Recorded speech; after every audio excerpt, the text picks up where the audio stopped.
Welcome back, WNST, Towson, Baltimore, and Baltimore Positive. We are merging the brands of the long-time 23 now year brand of WNST AM 1570 and our sports operation and Luke and all the work we've done and a WNST Classic as well with the Baltimore Positive part of what I've been doing the last 2 years, which is talking to people intelligently about how we make our community better. So hopefully, many of you will be finding us out on the iTunes and the Spotify and the buyatoyota.com audio vault and our live streams.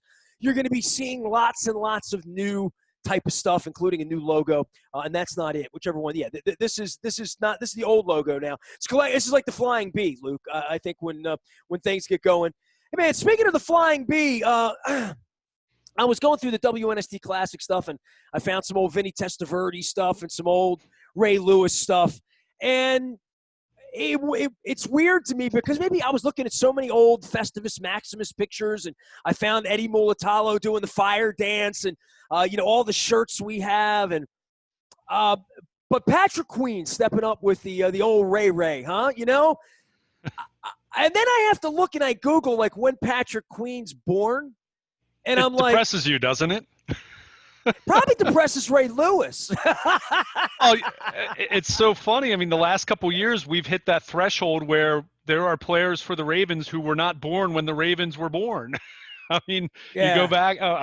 Lamar Jackson was born in 1997, January of 1997. So, and they're getting younger as we're all getting older, right? I mean, that's just the way it is. But it definitely speaks to how old this franchise is at this point. I mean, Year 25, it's crazy to think about that. I mean, I know that Sunday's anthem was performed from the old site of Memorial Stadium, and it just made me think of 24 years ago and what that experience was like for me. Well, dude, all teenager. The Ripken stuff happened, right? I mean, Yeah. last week, right? I mean, by the way, hang on. I got something for you because we're Zooming. You ready for this? Can you handle this, right? Yeah. So I broke these out. Someone asked for them by request, the Dump Trumpy signs, by the way. So if you remember the Get Nasty, the Dump Trumpy signs. So that was September 1st, right? Mm-hmm. Then there's September 6th, which was all the Ripken stuff, and BAL did a big thing. And, Cal has survived cancer, so God bless you, Cal. Hope that we're going to get it back on Baltimore Positive again soon. And there's all of these sort of anniversaries of stuff that come the first week or two of September on your timeline, and the first Ravens game in 2012 and the first Ravens game here, and when Steve Smith and you and me were at Bedonia Ale House, and these things all pop up, and they do make you feel old. Yeah. But nothing quite like seeing the Ray Lewis shirt that a family member made for him, like literally, right? Like that's what they associate. Oh, my baby's going to play for Ray Lewis's franchise. And I'm like, oh, by the way, I got here. Well, John Ogden may call it John Ogden's franchise. So, if I'm doing show and tell here but it's amazing how much of this 96 stuff that I have around. And, I'm doing this whole WNST Classic thing anyway that's making me all teary-eyed for the days of Rod Woodson and I being young together. But this is the best Ravens. This is the best it's ever been, right? Like, championships aside, we've had, parades, and I've written books about that. All of that will be up at the new Baltimore Positive, too, finding all those pictures and putting all that stuff up. I actually watched a little bit of the Flynn Super Bowl video from 01 the other. And I don't know what it means that we can't high-five each other, that you're sitting down there with a mask on for 8 hours behind a sheet of glass, watching something that looks like exhibition football to you, but on TV to me and my cat felt like we're kicking the Browns' ass, So we're all getting a different experience. Dude, I'm going to Houston this week, right? And that's the home of the Allers, and McLean's coming on this week. Aaron Wilson will be there. Weaver is coaching there, right? So, I mean, we got people there and all this stuff. It's so unique, all of this, and the time capsule that they might go 14-2 again, and none of us may be able to go watch it. That's how much longer this is going to go on. I don't necessarily feel like the stadium's going to be open in November for people either. I don't feel like any of us are going to a game this year. But my expectation in June was that Sunday would have never happened. Right, right. So And, the goalposts move on all of this, right? Literally. yeah, and who knows? And look, could there be 10% capacity by the end of the year and there 7,000 people? Could they handle that logistically? Sure, maybe, I guess. I don't know. I mean, to your point, while I was more optimistic about there being a season than you at various times in the offseason, I wasn't 100% certain by any means, and I'm still not 100% certain that we're not going to see some bumps in the road here or potentially a canceled game at some point.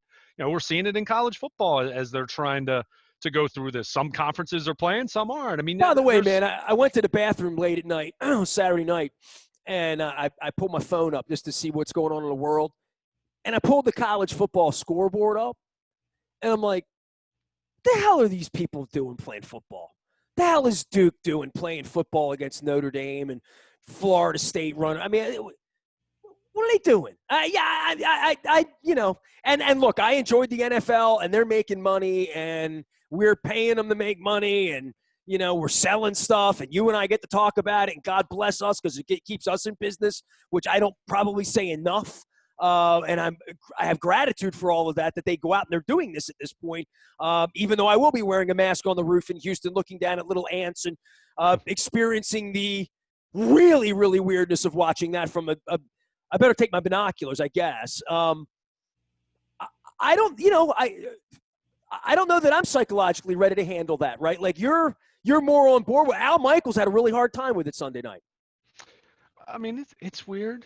There's no question it's weird. I mean, and I don't think it's ever going to not be weird, at least this year. I mean, that's just where we are right now. But, I still go back to March and April and May and June when we didn't have anything to talk about other than, the NFL schedule release is coming up in a couple weeks. And so, I mean, that was, as a sports fan, that was a very weird, I don't want to say lonely sounds a little too dramatic, but it was strange. Well, I mean, even as you and me right now on a so, Monday morning, you're talking about Sunday's game and the Ravens kicking the Browns' ass. Like, man, there is something really cathartic about this, right? Sure, like, to some degree. And right. and I'm not bemoaning going to Houston to sit on the roof. I'm going to go do it just to feel it. I mean, I want to feel it. I suppose I haven't felt this enough because I've been in the basement building a new company, literally, right? So I've had a different emotion about all of this and my safety, my wife's safety, and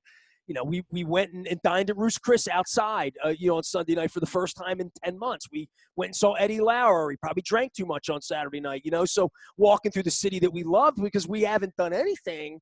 And then Sunday happens and the game's on and Lamar's winning. And I mean, my wife's running in the back and high-fiving me, Yeah. She my press box was the bedroom. Her fan zone was the front room. She came back in the beginning of the game. She's like, hey, man, the game's a little behind back here, all right? So if you hear me screaming, and it was. Right. It was behind by like 2 seconds. Yeah, you always get that. You get that lag, right? I can remember living at my parents' house. And, so, dude, this is my experience after 30 years of doing this, after sitting here and creating this new purple and orange company and chronicling all of these memories with the Joe Flacco era and the Ray Lewis era and the Brian Billick era and, what it all means and the Washington Nationals are the World Series champs. And the Redskins don't even have their name anymore. I'm looking at all of this, and it's a real exhale time. And I think for 9/11, right, happening this weekend, and all that entails, and what it's meant to my wife's life, and if you don't know about her journey in New York after 9/11, go Google that and what we've been through. But football being back, I guess we're going to go through Tuesday, Wednesday, Thursday, Friday, Saturday. Thursday night there'll be a game. Sunday there'll be a game. This is the only soap opera I'm sort of following during the plague other than the actual soap opera itself, which is who's going to be governing our world and who's going to be running the country, which is why I created Baltimore Positive. But in the meantime, I haven't followed the baseball soap opera as much as I followed the fires that have taken Bernard McKinney from his home in Oregon, and he's had to flee to Washington to find air he can breathe, and seeing firestorms over the Oakland Coliseum with cutout heads that I'm retweeting out on Twitter if you follow me there, or wondering whether they're going to get the 49ers game in because they can breathe, right? So there's all of these things going on. And, lo and behold, the Ravens are the most niche organization over the – is that correct in saying that, or was there a whole team that took a knee? Maybe I'm wrong, but they were as niche as any organization. So much so that Bisciotti had a press release ready to go. It was in our mailbox at 103 or whatever, right? And at some point, I guess Bisciotti will really come out and speak at length. I'm going to throw a plug in to say, hey, Steve, come on, Baltimore Positive. Don and I would love to hear what's on your mind these days. But there's a lot going on, above and beyond Lamar. I mean, dude, I was at the presser. I'll never forget this because it moved me, right? I was at the press conference in the second row when Mark Davis moved his team to Las Vegas, right? Now they get the stadium built, and there's nobody in it. I was at the press conference where Stan Kroenke, who I barely even knew what he looked like, because you Google him, it's hard to find an image of him, right? Was stealing Bernie Miklaus's team that's now moved Howard Balzer from his home. Howard Balzer just said, I'm not living in St. Louis anymore. There's no team here. He moved to Phoenix. So these are people in my life that these things really, dramatically affect. The next time I'm in St. Louis, it'll be very obvious there's no team. Like the last time I was in San Diego, it's very obvious there's no team. I watched that thing on Sunday night in that mausoleum, and I'm watching Steve Weich, broadcast from up on the roof in L.A. and the SoFi and all that and the water fountains. And I think about flying out there last year and landing at LAX and seeing the big hole in the ground in Inglewood. These are all things that are very familiar to me. And the $5 billion that they spent on building a stadium for Jerry, and no one came. You know what I mean? Like no one was there. I don't know, man. If you're a billionaire and you don't feel that somewhere in your gullet that and meanwhile, the guy running for president who's running the world is having indoor rallies in Nevada against state law without masks, and all these other places are empty. $5 billion in LA, whatever, $4 billion, whatever it cost in the desert for, all the Steve Wynn money and all the Adelson money and all that went on out there to make they said Las Vegas is playing today. I'm like, who the hell are they? I mean, you know what I mean? Like, that's usually the awakening. Usually the awakening is, Phillip Rivers is quarterback in the Colts. And, instead, or Brady's swampy with Ryan Jensen. And we covered that earlier. The real story is here. There's a lot of heavy stuff going on. And my wife running back in the bedroom and high-fiving me with the cat, scaring the cat a little bit because we were scoring too much. We didn't have that problem in the upper deck a couple years ago with Joe Flacco, right? Like, we weren't scoring too much.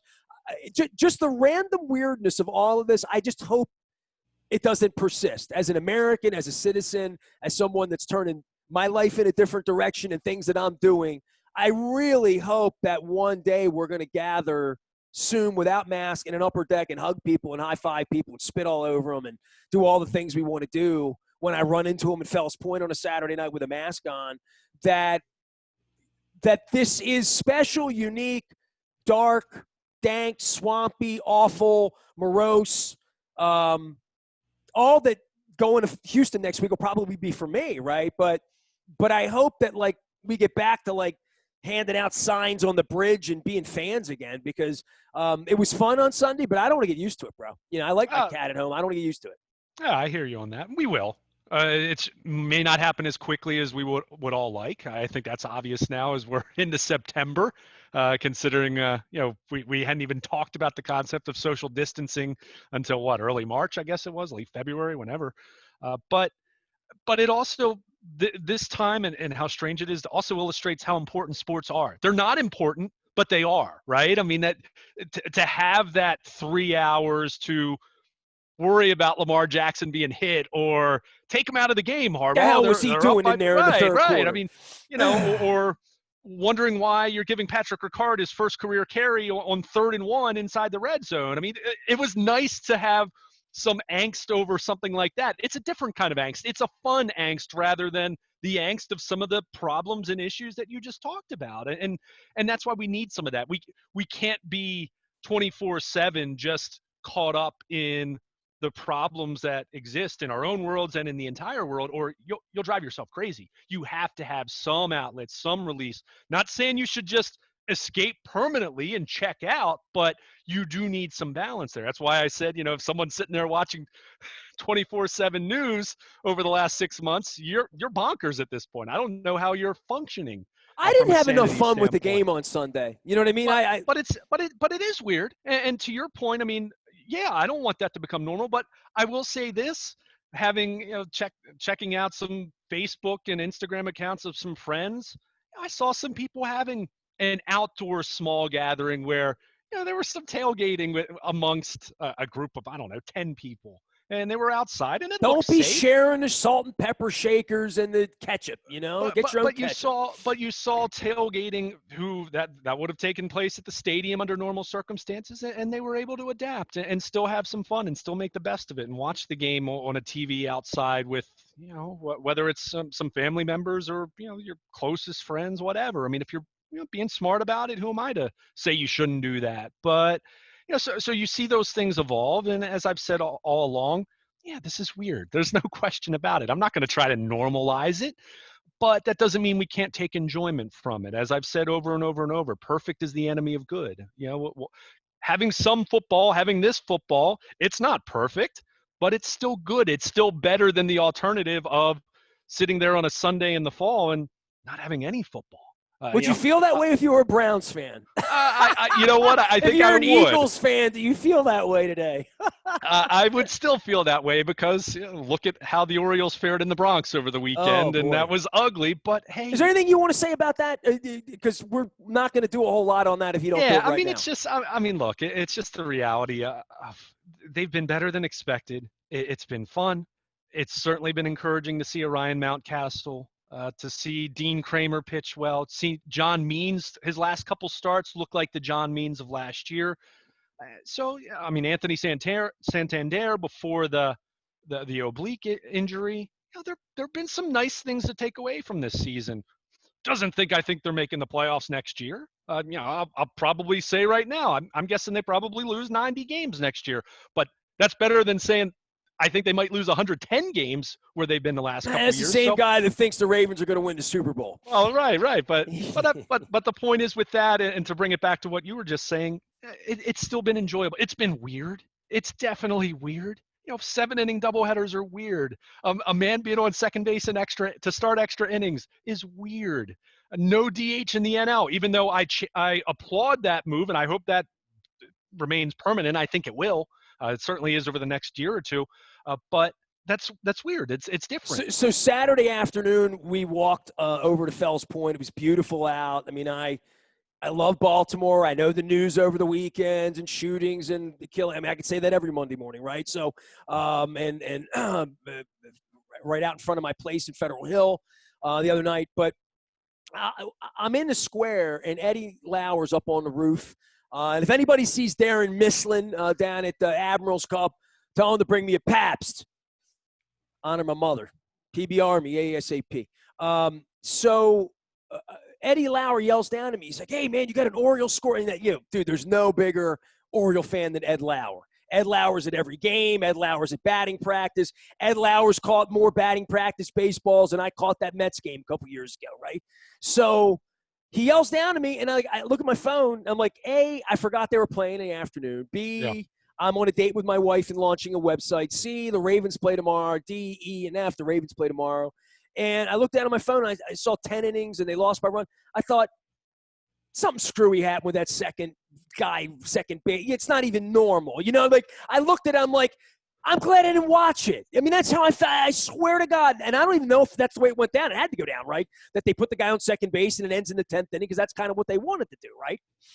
Yeah, but I'm glad you brought that up because that's another point, though. As much as it's been nice to have sports back and we've acknowledged it's weird, I think it's also what you just mentioned is also something that I think is going to be a major challenge for these teams post-pandemic when things go, quote, back to normal. And we're talking about full stadiums and tailgating and road trips and all the different things that accompany sports. There was a test run this spring of people like me, for example, and I'm talking Luke Jones, the sports fan, not the sports reporter, not the paid professional to cover it, that it was your first taste of not being a sports fan because there was nothing to really, other than the Michael Jordan documentary and the draft and a couple things like that. So it will be interesting to see. But it went from that to the other day, which was Thursday, right? Was it Thursday or was it Sunday? The first day, maybe it was Sunday, ever that all the sports were playing on the same day, right? Well, you have that. You're and now you've got that's dogs and cats living. It's not natural to the way these things evolved to become businesses, right? And to become something where my father felt like, always felt to me like there were four sports. It felt to me like there was baseball, football, basketball, and hockey. No disrespect to soccer, lacrosse. That's what I grew up with. That's the way it will probably always feel in my soul to some degree. And then that next wing is golf and NASCAR and all these other, professional wrestling, if that's your jam or whatever. We're off of those things for me. That's 1968 being born and me talking about it in that way. But it also speaks to you better not be getting any wild ideas and go read Football for a Buck and Donald Trump wrecking the USFL and thinking you're going to have spring football and winter baseball and, any of these other things that aren't very natural. And I don't know what the hell the NHL and the NBA are thinking they're doing. I don't even know what their plan is to have a normal Stanley Cup next May and June or a normal NBA playoffs when they're supposed to be playing those games and right around Memorial Day or and whether we get back on the schedule. I know college football is going to have a hell of a time with that because sophomores become juniors and juniors become seniors, and they really shouldn't be playing in the spring because then they can't play in the fall. The NFL feels there is something about this that we walked around the other day and almost needed a sweater, and it feels like it's, fall's coming and something feels normal physically. But to the rest of these sports, man, I'm with you. I don't know how all this is going to jigsaw back together in the next couple of years for sports in totality, but really where it becomes a local interest, where a team like the Orioles, if they're going to make this work around here, they've really got to get out in the community. There's just so many things that are going to have to happen to justify the expenditure that they're looking to get, a really premium experience that they're not really providing anymore dollar for dollar. Well, and I think what this has done, it probably magnifies the reality that's been there for quite a while, to the point that you made, how you kind of viewed when you were growing up, how there were four major professional sports. Really now there's one behemoth. It's the NFL. And then all the other, and that's not to say Major League Baseball, the NBA, and even to a lesser extent, but still the NHL still don't have more cachet than some of the other sports that you mentioned. And no disrespect to MLS or whatever else you're into, lacrosse, what have you. Dare I say, we become a one-party nation. But it does speak to the NFL being king. I mean, even through this, even just the luck of their season falling at a time compared to when the pandemic first hit, NBA and NHL shut down. Major League Baseball hadn't even gotten started, shuts down 2 weeks before the season starts, whereas the NFL had the benefit of time. Now, did we take full advantage of that time as a nation? Of course not. But the NFL at least had enough time to see how the other sports handled this, talk about it from a testing standpoint, look at their protocols. The Ravens flat out doubled the square footage of their cafeteria to have social distancing and players eating at individual tables and whatnot. So they had the advantage of planning and trying to accommodate and make adjustments as much as they could. But, the overall point is, through all this, the NFL's ratings, compared to what's going to be NBA finals and Stanley Cup finals and October baseball, I'm guessing the NFL's ratings are still going to be king because that's just the way it is. And it's probably going to be even more magnified now because they're playing their season in a normal way. Baseball, kind of, sort of, at least the timing of their postseason will be what you're used to, but we're not used to the NBA and well, they September got the hooks into us, right? I mean, we're down for the doubleheader on Monday night. We're ready for Thursday night. Oh, sure. Even though it's the lowly Browns and the lowly Bengals, we'll find some scouting report in there for what we're doing with Joe Burrow or, how the Browns respond. I mean, look, I did not watch a lot of Mort and Schefter and all of that in the offseason. And I'll say one more thing, and I'm allowed to be as critical of this as I want to be because I'm honest, right? I'm not coming on here and shining up a turd. Never have, never will. It's why people still listen, even the ones that don't like me. I watch morning football on Sunday, man. It's terrible, man. Charles, it's terrible. Like I watch NFL Network, I watch ESPN. It's just there's nothing there for me. I don't do the Terry Bradshaw thing, and I went to CBS and it was a little better getting into the game. But like I watched it all morning, and man, I really want to be into it all morning, right? Like on game day, I want to turn my hat backwards and say who's starting, who's playing, not who said what. I mean, I'm interested in the game, and there's a million places to get it. I'm just struggling to find that as the fan on the outside to say, I need more Schefter and more and less of the dog and pony show. Really, a lot less of that. Yeah, and that's where I go back to fans consume in different ways. What some people will find very entertaining. Other people want to watch NFL matchup with Greg Cosell and Sal Palantonio and Matt Bowen, which I don't mind 4 minutes of You Got Mossed. I can't do an hour You Got Mossed. Yeah, I gotcha. But the problem is that stuff's out there, but sometimes you have to seek it out. NFL matchup is on my season pass. I DVR it on my satellite provider, but it's on at 6 a.m. on Saturdays, it's constantly changing. I really like Football Night in America. I mean, I've always, Peter King has been on it for years and Dungy now. But for me, the thing I like about it is, it's real, it's honest, it's quick, it's down and dirty. I get what I need. That's the consumer I am, except when I seek it out at 2 a.m. But on game day, I really want, I all the feel good stories and everything with the flag and everything with Black Lives Matter and everything that was voted. And they've gone on the other side of this thing to be offensive to people who would be offended by such things. But it's also like there's a point of it where I'm seeing Rich Eisen do this stuff and I'm thinking to myself, dude, y'all the same MFers that told Colin Kaepernick and Reed you can't play in the league. You're still blackballing players and now coming out and saying how you've been woke. I mean, and I'm watching all of this for segment after segment all morning long, and I'm thinking to myself, first off, this is really disingenuous, and second off, I'm not the Trump guy who just wants my football, but I mean, there is a point where it's like, all right, man, like give me some like. It's 11 o'clock. It's game day. You're BSing me about all of this because if it's about player safety, you wouldn't be playing. Like all that. Just give me the football. You don't need to win me over anymore. I'm here. I'm here, and I don't want 2 hours of movie credits. The coming attractions. I'm here for the show. Let's give me the show. Sure. I don't need singers and dancers. I don't need any of that. I need football on game day. And that's literally gone now as somebody who sits at home and I'm not in a hotel room. Like sometimes I'm at the Courtyard in Detroit or whatever and I'm trying to figure it out. This was just me sitting at home as a consumer all weekend with my cat. I'm looking for something else. If anybody knows, nasty@WNST.net, send me an email. And I don't want to like bitch too much about it and sound like the old guy on the lawn, but there was a point of it where like I'm going channel to channel to channel, and I got everything but football, like literally. Yeah, and I mean there needs to be balance with that stuff. There's no question about that. I mean, ultimately it's football, and I mean that's why people are consuming it. And one thing I'll say, with you're not a fantasy football guy. Basically, everyone else is. So that's a big part of it as well. Fair enough. But honestly, people want to hear fantasy talk.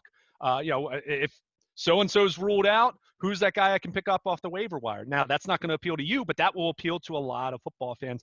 The point is there needs to be a balance and a healthy mix of all of this. Yes, real life, these are human beings, and we've talked so much about what players are doing off the field. The Ravens put out the powerful statement, the call to action, with legislation and all the different elements to that. But they also understand they have a job to do at the end of the day. And when you're tuning in to watch football, you want it to be. I think they did football. A great job in their commercials of doing it. I love the Vote commercials. Sure. I like all of that. But in the content at 11:45 on game day, when I'm in, I'm that just for me, I couldn't find enough football, and I waited. I'm a guy who did not consume a whole ton of it all summer long. Right. That I literally, my wife should have known Joe Flacco was a backup. We should have tried to figure out who's coaching where, who's quarterbacking where, all of that. That's the point where I guess like on draft day, right? The whole draft weekend, it is really a lot about football draft weekend. It really is. You know Sure. what I mean? It's all football. Maybe that's what I dig about it, and I stay with it for 3.5 days, even on to the third day, because on the third day they're talking to Sean Payton about something, and he can get his plug in for his cause. He can do all of that, but there still is the point where, like, wait, it 9 months for football. Like, 11 o'clock on game day, I want football. Yeah, That's all. That's all. And that's fair. And I can't really speak to Sunday morning because I was at the stadium. I was in the middle of pregame coverage and writing. This is just and all as that, a guy who's going to do it for the next Sure. 16 weeks. Oh, no, I wish I were you. more in love with Rex Ryan's act on TV, and I love me some Rex. And Rex is always good to me, and whatever. But like, it's just not any good. And I don't know what else to say. It's not any good. It's certain individuals are good. I mean, Louis Riddick on ESPN, I think, is excellent. I think Matt Bowen's really good. As I mentioned, I love the NFL matchup show on ESPN, even though I have to DVR it because I'm not waking up at 6 a.m. on Saturday to watch it. Or even if I'm up that early, I'm not necessarily thinking football at that hour of the morning. But you do have to seek it out. And I mean, it's just like any other entertainment. I feel like I have to sit through a lot of stuff, right? I have to sit through these Snicker bling things, and like, I just got to sit through a lot of stuff that I just wish, like, I could just stop at 10 a.m., get my French toast, get my settle, get my Rofo, get my peach cake, whatever I'm doing, and just like sit down and like go into the football thing and go into 32 teams and 32 places and conditions and game lines and storylines just for 3 hours and just do that. Sure, you can serve me some commercials. I like that too. You can serve me some pretty girls. You can serve me some ex-athletes. You can serve me some coaches. You can serve me some you can serve me all of that. You can even give me some Dion. I mean, maybe a little bit of Dion, but you know what I'm saying? I like personality. I'm an over the top personality, right? So I'm good with all of that, but just give me some meat, man. Just give me some meat. And they have the ability to give me meat, potatoes, great. They have the ability to give me a whole meal. And what I'm really getting is like a lot of confection, like the taste of, like when I go to eat something too spicy, my mouth starts to burn and I'm like, I can't even taste the food anymore. I don't even stay around for the food anymore, That's how I felt by about 11:30. I'm like, I might as well just go get some work done because this isn't going well, When's the Ravens coming on? When the Purple Bird comes back up, I'll put it on and turn the sound up, which is kind of how I roll with it. I think part of the problem is you see so much turnover on these various studio shows from year to year to year. You never, even as a viewer, even if it's someone that a combination of individuals that maybe the chemistry is not natural right away. I mean, Tony Romo was such a natural coming with Jim Nantz on CBS. I mean, Romo was an overnight sensation in that role. Others, it takes some time to grow into a role. I mean, I can remember my grandparents railing on Jim Palmer in the 80s for not being a good analyst, and look what kind of analyst he became over the years. I mean, so some of it is, one, they're either identifying the wrong people to begin with. Two, they're not allowing those people to grow. But I think for me, kind of getting back to the point you were making, I mean, I always think of my childhood and growing up in NFL primetime, Sunday nights.